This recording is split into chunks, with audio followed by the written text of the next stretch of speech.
This video explores 10 seaside towns that made Britain's summers magical in the 70s. If this brings back memories, please let us know where you're watching from in the comments. Don't forget to like and subscribe for more nostalgic journeys through British history. #10 Seaside Towns that made Britain's summers magical in the 70s. Part 1. There was something extraordinary about a British seaside holiday in the 1970s. Before package deals whisked families off to Spanish costas, our own coastline was the undisputed champion of summer adventures. The smell of vinegar on chips, the mechanical clatter of penny arcades, and the distinctive screech of seagulls formed the soundtrack to millions of childhood memories. These weren't just holidays.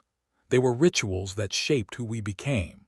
In 1970, over 30 million Britons took their annual break at UK seaside resorts. The very idea of flying abroad seemed impossibly exotic to most families. Your dad's Ford Cortina, packed to bursting with suitcases and beach gear, was your ticket to paradise. Let's journey back to those golden decades and rediscover the seaside towns that made Britain's summers truly magical. Blackpool, the undisputed king of coastal entertainment.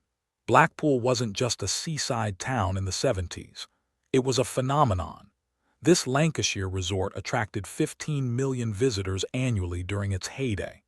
The illuminations, stretching 6 miles along the promenade, used over 1 million bulbs. You could ride the trams for just 10 pence in the early 70s. The Pleasure Beach offered unlimited thrills, with the Big Dipper rattling away at speeds that would terrify modern health and safety officers. Entry to the Pleasure Beach was free. You only paid for individual rides. The Tower Ballroom remained the epitome of sophistication. Couples glided across the sprung dance floor beneath chandeliers, whilst Reginald Dixon's famous Wurlitzer organ provided the soundtrack. A night out here felt impossibly glamorous. Boarding houses lined street after street, offering full board for around £12 per person per week. Your landlady would serve breakfast at 8 sharp. No exceptions. Evening meals meant proper northern cooking, served at communal tables where strangers became friends.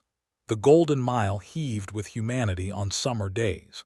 Rock shops sold sticks emblazoned with rude messages your parents pretended not to notice. Kiss-me-quick hats became the uniform of carefree abandon. Fortune tellers in seafront booth promised romance and riches for 50 pence. Brighton, Bohemian by the Sea *. Brighton offered something altogether different from Blackpool's brash excitement. This Sussex resort attracted a more eclectic crowd, from mods and rockers to day trippers from London escaping the city heat. The Palace Pier buzzed with amusement arcades where 2-pence pieces cascaded endlessly. Shove halfpenny machines and strength testers challenged masculine pride. The Pier's End Pavilion hosted variety shows where comedians honed their craft before television stardom. Brighton's Pebble Beach surprised visitors expecting sand. Deck chairs cost 20 pence to hire for the afternoon. Windbreaks became essential equipment, providing shelter from the bracing English Channel breeze. The sound of stones shifting beneath waves created its own peculiar music. The lanes offered antique hunting and boutique shopping that felt impossibly sophisticated. Vegetarian restaurants and health food shops appeared here before anywhere else. Brighton always marched to its own drum. Fish and chips from one of the seafront restaurants might set you back 70 pence. Harry Ramsden's portions were legendary. You'd walk along the promenade afterwards, greasy fingers and full stomachs, completely content. The Royal Pavilion stood as an exotic reminder of George IV's extravagant tastes. Admission cost just 30 pence for adults. Those onion domes and Eastern-inspired interiors seemed wonderfully bizarre amidst Georgian terraces and Regency squares. Scarborough, Yorkshire's jewel *. Scarborough possessed something most resorts lacked: 2 beaches. North Bay and South Bay offered different experiences within one town. Families could choose their adventure depending on mood and weather. The Grand Hotel dominated the skyline, claiming to be Europe's largest brick building when constructed. Even if you never stayed there, its presence spoke of Victorian ambition and confidence. A pot of tea in the lounge cost 45 pence. The open-air theater hosted summer season shows where variety acts performed under the stars. You'd sit on wooden benches, possibly wrapped in blankets against evening chill, watching comedians and singers give their all. These performances felt magical in ways television never quite captured. Peasham Park offered boating lakes and oriental-themed gardens that transported visitors far from Yorkshire. The naval warfare display featured model ships engaged in spectacular pyrotechnic battles. Children watched transfixed as destroyers and submarines fought mock engagements on the water. Scarborough's arcades embraced new technology eagerly. Space Invaders machines arrived in 1978, alongside traditional What the Butler Saw machines and pinball tables. 10 pence could buy 20 minutes of alien blasting excitement. The North Bay Railway, a miniature steam train, chugged between Peasham Park and Scalby Mills. The journey cost 20 pence return. Small children believed they were riding proper locomotives, whilst parents appreciated the chance to rest their feet. Margate Gateway to Thanet's treasures. Margate in Kent offered something increasingly rare, genuine golden sand. Families spread towels and established temporary kingdoms with Buckatan spade boundaries. The beach stretched wide and welcoming at low tide. Dreamland Amusement Park represented everything wonderful about seaside entertainment. The Scenic Railway, Britain's oldest roller coaster, had thrilled riders since 1920. In the 70s, it still delivered white-knuckle excitement for 30 pence per ride. The park's ballroom hosted regular dances where local bands played cover versions of chart hits. You might pay £1 to enter, then dance until your feet ached. These nights felt impossibly grown-up to teenagers experiencing first tastes of independence. Margate's Shell Grotto remained one of Britain's genuine mysteries. Discovered in 1835, this underground passageway covered in 4 million shells defied explanation. Admission cost 50 pence, and you descend into cool darkness, wondering who created this extraordinary artwork and why. The Winter Gardens hosted summer season shows featuring household names. Des O'Connor, Mike Yarwood, and the Black and Lace Minstrels all performed here. Tickets ranged from £2 to £5 depending on your seat. These were proper nights out, requiring your best clothes and behavior. Margate's Harbour arm-sheltered fishing boats that still worked these waters commercially. You could buy fresh whelks from seafront stalls for 20 pence a cup, doused in malt vinegar. The texture challenged the uninitiated, but locals swore by their health-giving properties. Great Yarmouth, Norfolk's coastal powerhouse asterisk. Great Yarmouth rivaled Blackpool for sheer entertainment density. This Norfolk resort stretched along miles of golden beach, with 2 piers offering different delights. The Britannia Pier and Wellington Pier competed for your custom and pocket money. The Pleasure Beach on South Beach featured rides that seemed impossibly daring. The Cyclone roller coaster's wooden structure creaked ominously as carriages climbed skyward. 40 pence bought you 2 minutes of terror and exhilaration combined. Your stomach remained at ground level whilst your body plummeted. The Hippodrome Circus presented water spectacles that amazed audiences throughout summer. The arena could flood with thousands of gallons, transforming into a lagoon for aquatic performances. Seals balanced balls, divers plunged from impossible heights, and clowns provided relief from tension. Front row seats cost £2.50, but you risked getting soaked. Great Yarmouth's Marine Parade heaved with humanity during peak season. Bingo halls called out numbers to packed audiences dreaming of jackpots. The distinctive cry of 2 fat ladies, 88, echoed across the promenade. Cards cost from 10 pence, with prizes reaching hundreds of pounds.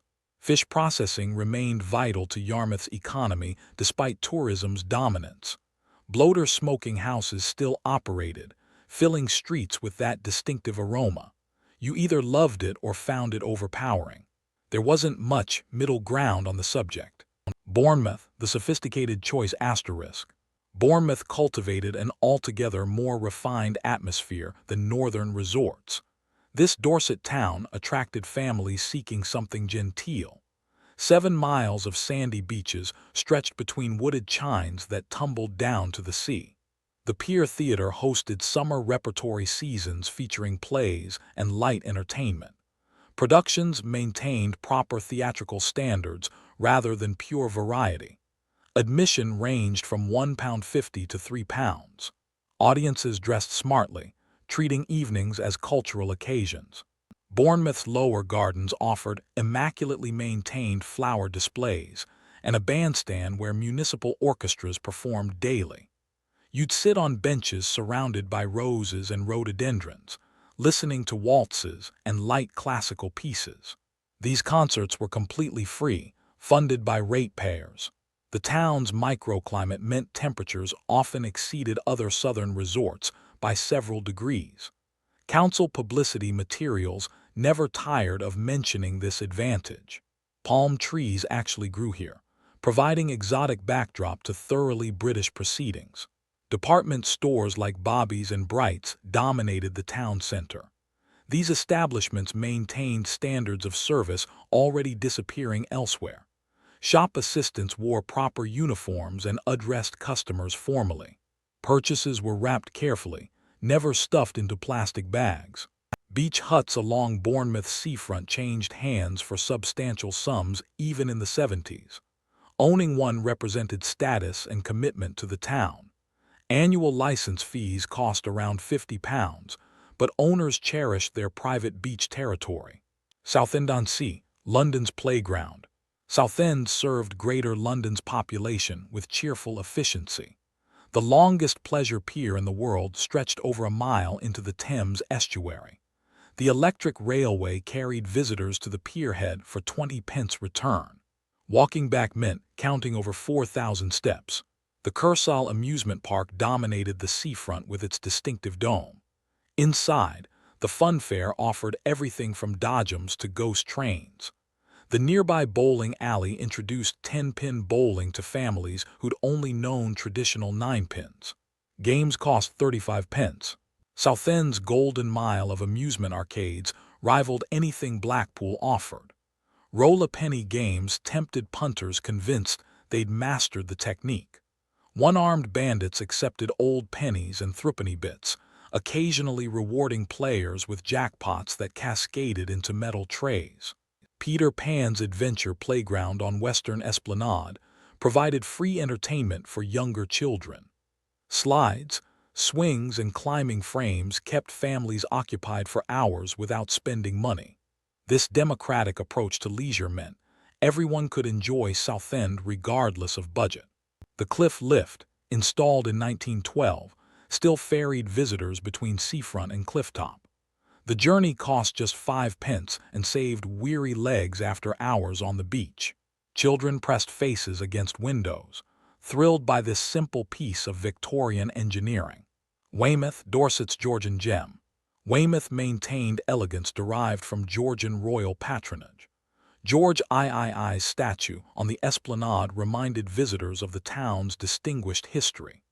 The sweeping bay offered safe bathing and genuine golden sand that delighted Buckatan Spade enthusiasts. The Pavilion Theatre presented summer seasons featuring stars of stage and emerging television. Morecambe and Wise had performed here before national fame.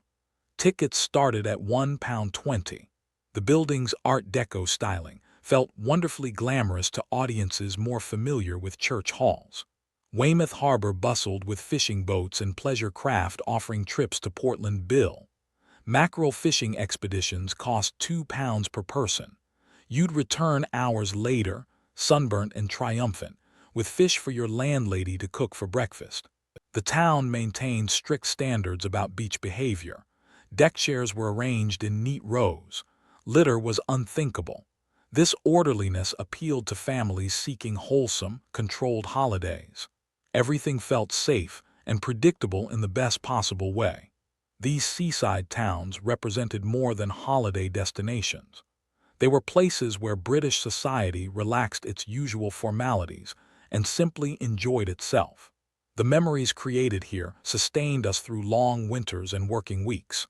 We knew summer would eventually return, bringing with it another chance to build sandcastles, eat too much ice cream, and feel genuinely, uncomplicated happy.